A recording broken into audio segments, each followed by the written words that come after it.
Healthiers, welcome back with me. I am Mr. Ferry in T2, Teaching Tutorials. Dengar-dengar lagi booming banget pembukaan BUMN segera. Buat teman-teman yang mau persiapan bahasa Inggrisnya, let's check it out. Aku bakal bahas kira-kira soal bahasa Inggris seperti apa yang sering keluar di tes BUMN. Let's go!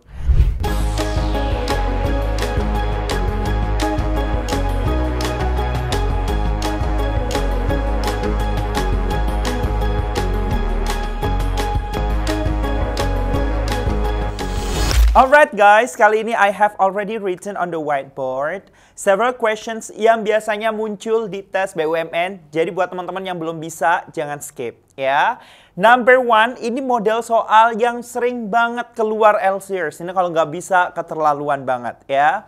Jadi soalnya ada yang pertama nih. Tok Dalang will be arriving blah blah blah Monday blah blah blah 5 o'clock. Coba LCRs, aku butuh 3 detik jawaban teman-teman. Aku tungguin dari sekarang. 1, 2, 3, go.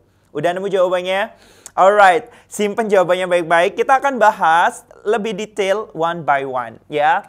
Jadi teman-teman, how to answer these questions adalah kalian langsung fokus ke kolom yang kosong. Nah, di sini terdapat kolom kosong bla bla bla bla Monday. Nah, setelah kolom kosong ini terdapat Monday. Ada yang tahu Monday artinya apa? Benar, Monday artinya adalah hari Minggu. Sedangkan kolom kosong yang kedua di sini ada kata 5 o'clock. Jadi kalau 5 o'clock itu berarti menunjukkan waktu yang spesifik.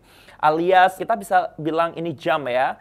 Jadi teman-teman, PR kita adalah untuk mengisi kolom kosong ini dengan menggunakan kata depan atau istilahnya kalau dalam bahasa Inggris adalah preposition. Alright, ya. Nah, di sini preposition ada banyak banget LCRs. Jadi preposition yang tepat untuk mengisi kolom ini adalah yang pertama, yaitu adalah on. Yang kedua adalah kata at. So, jawabannya adalah benar banget. So, the correct answer is Denmark. Ada yang benar nggak?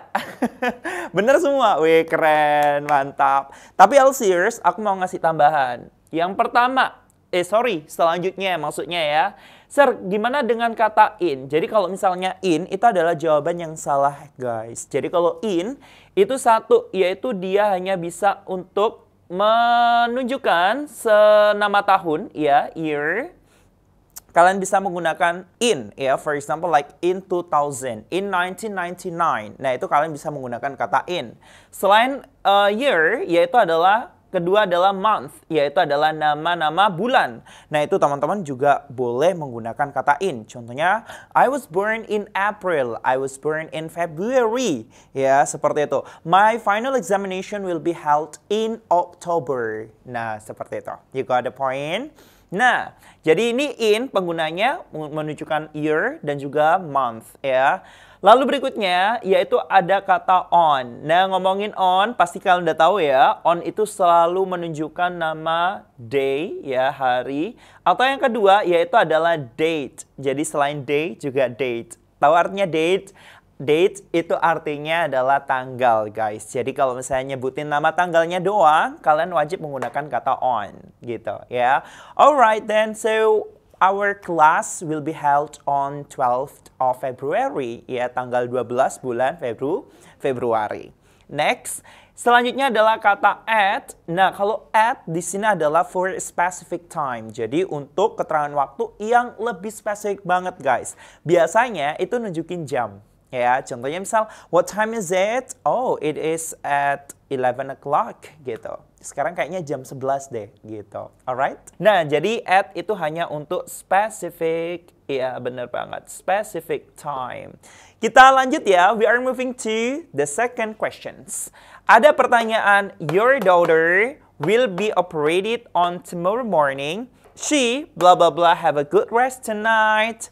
Yang gak tahu artinya, ini maksudnya adalah anak perempuanmu akan dioperasi besok pagi loh, Bu. Ya, jadi dia bla bla bla bla bla istirahat yang cukup malam ini. Kira-kira jawabannya antara satu, must, can't, may, atau yang terakhir yaitu ada kata might. Nah, by the way, kira-kira jawabannya apa? 3 detik dari sekarang. 1, 2, 3. Alright, simpan dulu jawabannya. Sekarang kita coba cek satu persatu. Buat yang nggak tahu guys, jadi keempat kata ini namanya adalah modal auxiliary. Ya, buat yang nggak tahu, ini namanya adalah, benar banget, modal. Jadi kalau modal itu wajib banget diikuti oleh kata kerja bentuk pertama. Jadi modal diikuti oleh verb one. Ya, jadi setelah kolom kosong itu verb one. Udah tepat ya. Tapi kita nggak tahu nih modal mana yang wajib atau yang bisa mengisi kolom kosong ini. Nah, buat yang nggak tahu, must di sini artinya adalah benar banget, yaitu adalah harus ya, suatu keharusan atau kewajiban. Kalau misalnya can di sini artinya apa teman-teman? Benar banget. Can di sini artinya adalah dapat atau bisa ya. Nah, berikutnya di sini ada may dan might. Ini dua kata yang memiliki arti yang sama, teman-teman. Ada yang tahu nggak artinya apa? Bener banget. Artinya adalah boleh atau mungkin. Nah, ini kita bisa menggunakan kata may atau kata might ya.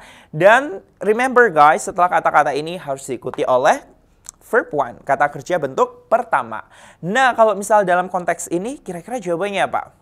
Besok operasi. Jadi kira-kira malam ini harus benar banget, harus istirahat. The correct answer is America. Ada yang benar jawabannya Amerika. Congratulations. We are moving to our next questions ya. Kita lanjut ke pertanyaan berikutnya, number 3. Ada kalimat the last food delivery was bla bla bla bla, then the new one. Artinya, yang nggak tahu artinya nih Elsier, sabar ya. Jadi pengiriman makanan yang terakhir kalinya tuh kira-kira bla bla bla bla bla daripada yang pengiriman terbaru. The new one itu maksudnya adalah pengiriman terbaru ya. Ini merujuk ke delivery-nya ya, pengiriman yang terbaru. Nah, kira-kira ada yang tahu nggak sih? Kira-kira jawabannya fast, faster, fastest, atau more fast? Coba 3 detik lagi dari sekarang. 1, 2, 3. Udah nemu jawabannya Elsiers? Belum? Oke, sabar. Biar kalian nggak tersesat ya. Jadi dalam dunia ini ya, dalam bahasa Inggris maksudnya, ada istilahnya itu comparative ya, comparative degree ya. Nah, ada yang pernah dengar nggak istilah ini, comparative degree? Jadi kalau comparative degree itu adalah kalimat perbandingan Elsiers ya. Jadi perbandingannya seperti apa, Sir? Jadi perbandingan yang lebih, guys. Jadi salah satunya itu ada yang lebih menonjol. Contohnya lebih panas, lebih dingin, lebih pendek, lebih panjang, lebih lebar, lebih luas. Nah, itu perbandingan. Nah, gimana kita bisa tahu perbandingan lebih, teman-teman? Yaitu biasanya dalam suatu kalimat itu ada kata kuncinya.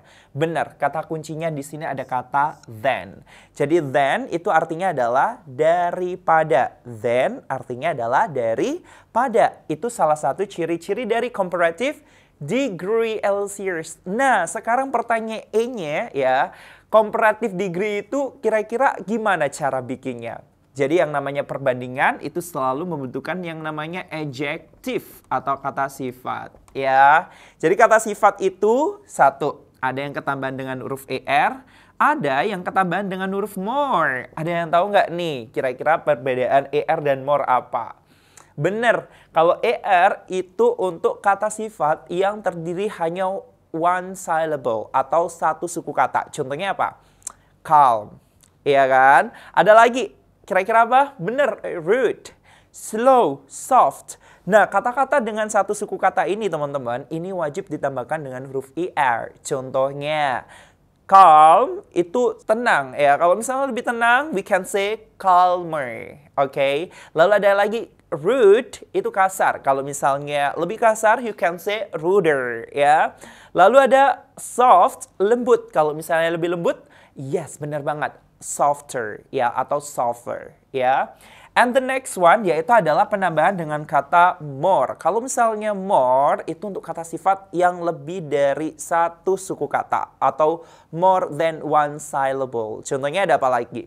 ada handsome, ada beautiful, ada amazing, ya, ada diligent, dan masih banyak banget ya, more than one syllable. Nah, kalau misalnya lebih, teman-teman wajib menambahkan dengan kata more. For example, handsome, ganteng. Kalau lebih ganteng apa? Benar banget, more handsome. Beautiful, cantik. Kalau lebih cantik, more beautiful. Lalu ada amazing, luar biasa. Kalau lebih luar biasa, more amazing. Nah, kalau misalnya jawaban di sini ada yang tahu nggak? Jawabannya apa? Benar banget. So we can say faster. Bravo, yay. Alright, congratulations. Ada yang benar Elsirs, yay, keren. Yang benar, aku tungguin kalian di Kampung Inggris LC ya. Jangan sampai terlewatin karena next period bakal ada pendaftaran baru. Next teman-teman, kita langsung lanjut for the next number ya. Ada kalimat the ordinary chair blah blah blah in countless shapes, sizes, styles, and materials.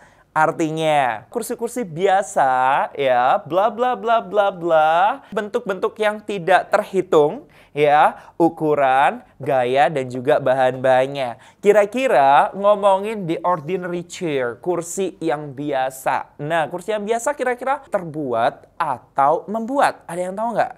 Yes, benar banget. Pasti jawabannya adalah terbuat. Ya nggak sih? Nah, teman-teman, by the way, ini tuh kita lagi ngomongin kalimat pasif. Nah, kalimat pasif ini yang bakal sering muncul banget di tes soal BUMN, teman-teman. Jadi buat yang nggak tahu kalimat pasif, jadi kalimat pasif itu, teman-teman, kalau dalam bahasa Indonesia, itu selalu ketambahan dengan imbuhan ter atau imbuhan di. Ya, jadi buat, dibuat ya, termakan, dimakan ya, dan lain sebagainya. Nah, ini dinamakan dengan kalimat pasif, benar banget. Nah, kalau kalimat pasif teman-teman, itu ada kata kuncinya. Buat yang nggak tahu nih, kata kuncinya adalah to be diikuti oleh verb 3. Nah, to be diikuti oleh verb 3 ya. Jadi ini adalah pola kalimat pasif. Jadi apapun tensesnya nih, buat teman-teman yang udah belajar puluhan tenses ya, ada banyak banget tenses ya yang udah kalian pelajari, semuanya wajib menggunakan verb 3. Yang berbeda hanya apa? Bener banget, hanya to be-nya doang. Nah, kalau misalnya ngomongin the ordinary chair, itu kira-kira tunggal atau jamak? Bener banget, tunggal. Jadi kalau misalnya tunggal, kita bisa menggunakan has atau is. Jadi opsinya ada dua nih. Udah ketemu ya, bisa A, bisa yang C. Kalau yang D dan B, kira-kira bener atau salah, Sir? Nope, salah ya. Ini bukan, ini bukan. Kenapa? Karena ini menggunakan verb ing juga ya. Nah, karena di sini teman-teman, karena setelah is ini bukan verb 3, maka yang C juga salah. So, the correct answer adalah, yes, benar banget, yaitu adalah yang Amerika. Kira-kira ada yang benar nggak? Ada yang benar nggak nih, Elsirs? Wede. Nah, semudah ini tipe-tipe soal bahasa Inggris yang ada di BUMN. Jadi buat teman-teman, semudah ini teman-teman soal yang sering muncul di tes BUMN. Jadi buat kalian yang masih ingin mendalami lagi soal bahasa Inggris, don't worry, aku bakal tungguin kalian di Kampung Inggris LC. Tapi kira-kira kalau misalnya pertanyaan seperti ini, jawabannya mana? A, B, C, or D? Yuk, buat kalian yang makin kepo, kalian bisa jawab di kolom komentar. See you with me, Mr. Ferry, on the next video. Bye-bye! Kampung Inggris LC.